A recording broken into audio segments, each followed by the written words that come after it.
নমস্কার, শুভ সকাল। সবাইকে স্বাগত জানিয়ে শুরু করছি আজকে নতুন ব্লগ। আশা করছি আপনারা সবাই যে যেখানে আছেন ভালো আছেন, সুস্থ আছেন।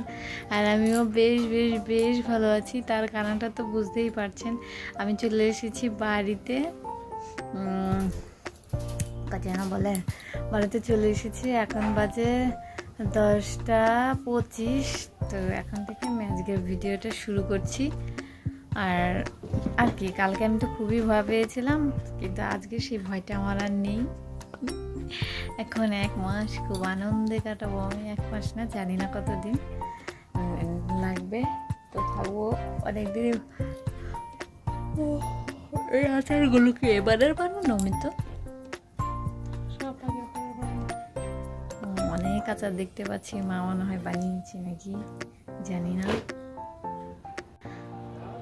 আসার পর থেকে ঘুম থেকে ওঠার পর থেকে আলসেমি করে দিন কাটাচ্ছি। এখন এই যে বিছানের মশারিটা তোলাই হয়নি। খাচ্ছি আমি এখন কাঠবাদাম।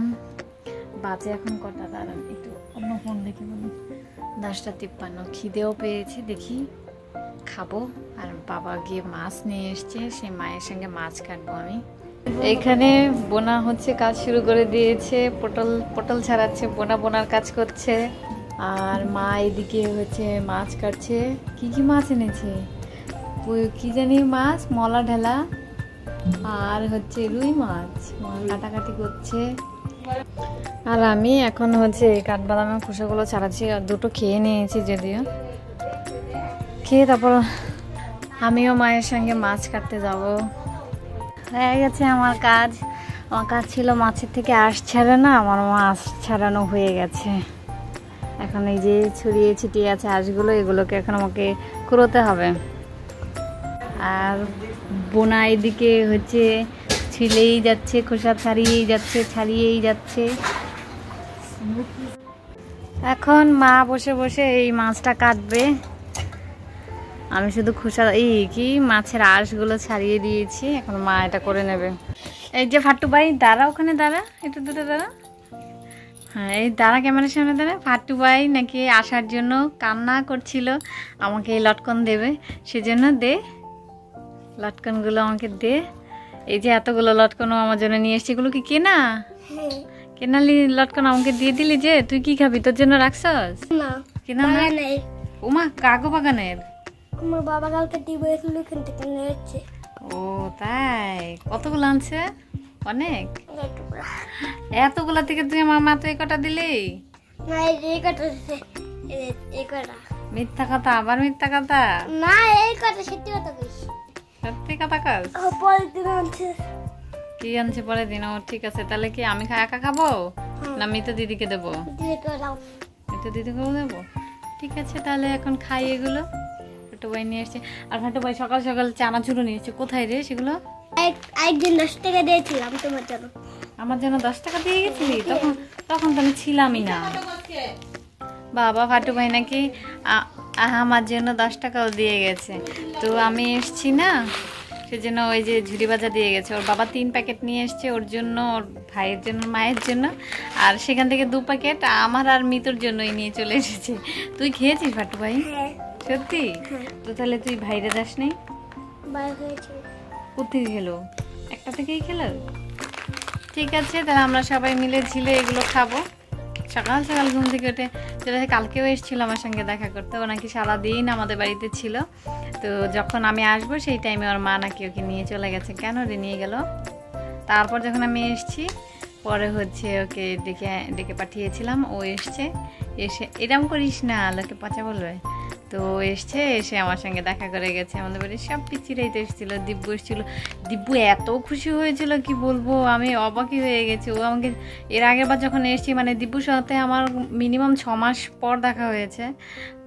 আমি বুঝতেই পারিনি যে দিব্যু আমাকে চিনতে পারবে। দেখে তো আনন্দে খুশিতে নাই।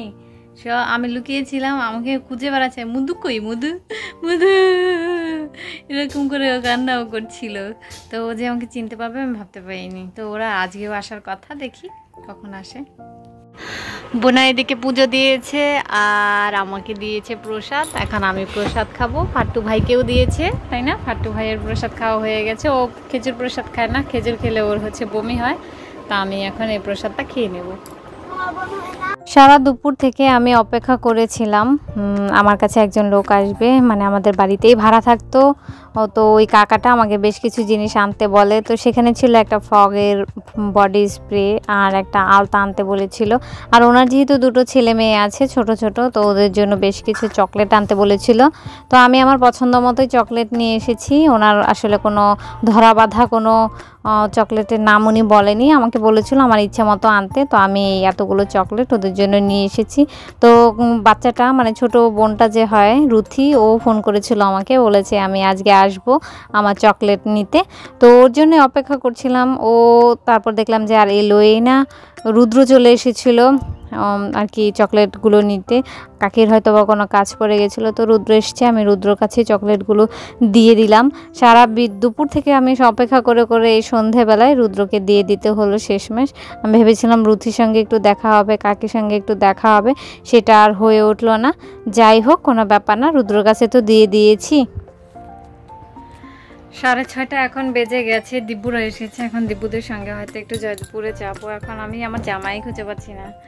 একটা জামা তো নিয়ে এসেছি, সেটা এখন ট্রলি থেকে বের করব না, তো জামা বের এই জামাটা পেয়েছি। এটা হচ্ছে যে মাসি দিয়েছিল সেই জামাটা পেয়েছি। এটার এখন সালোয়ার ওড়না কোথায়, এই তো পেয়ে গেছি। আসলে অন্ধকার ছিল তো তখন আর দেখতে পাইনি। সব সময় তো সুতিমুতি জামা কাপড় এটা তো পরে না যায়, তো এইটাই পরে নেবো আমি ভাবছি। এটা পরে তারপর হচ্ছে যাবো। তো এখন ঝটপট করে আগে রেডি আজকে তো আমার ছবিও তুলতে হবে, তো ছবি তুলতে হবে। আমি জামা পাল্টে নিয়েছিলাম আর তখনই হচ্ছে সন্ধে হয়ে গেছিলো। তো বোনা বলছিল যে ওর আবার ড্রেস চেঞ্জ করতে হবে, আমি যেন একটুখানি সন্ধে প্রদীপটা জ্বালিয়ে দিই। তো সেজন্যই আর কি এখানে ধূপবাতি জ্বালিয়ে নিয়েছি। আর ঠাকুরকে দেখিয়ে আমি হচ্ছে বাহিরে একটু দেখিয়ে নেব।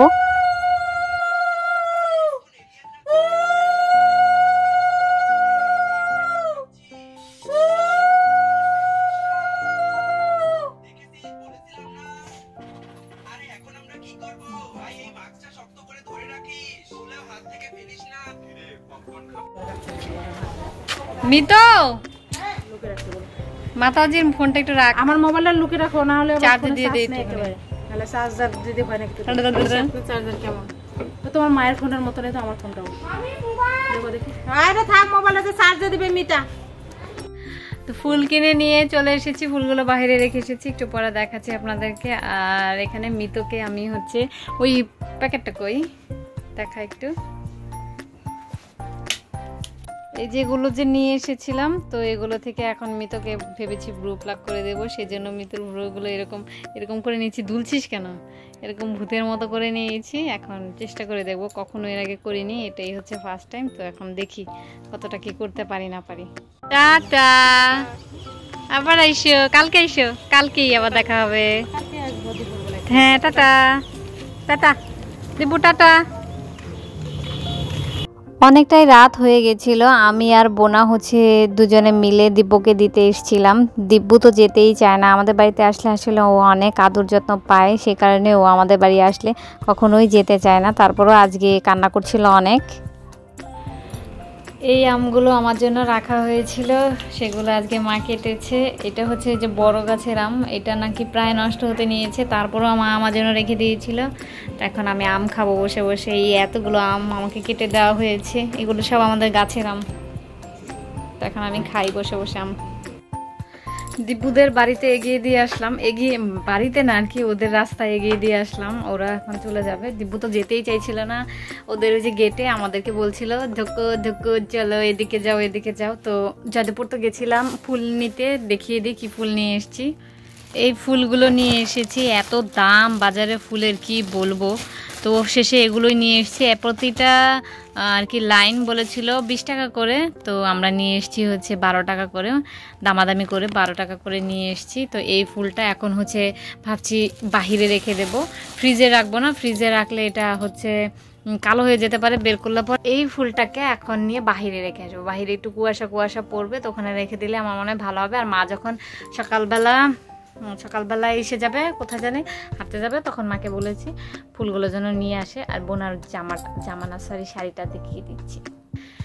তো বোনারা বলতে হচ্ছে মাতাজি আর কি। মাতাজি এই শাড়ি, মাতাজিদের ইস্কনের তো রথ, তো ওনারা সবাই একরকম শাড়ি কিনবে, তো সেই জন্য মাতাজি বোনাকেও বলে এই শাড়িটা কিনিয়েছে।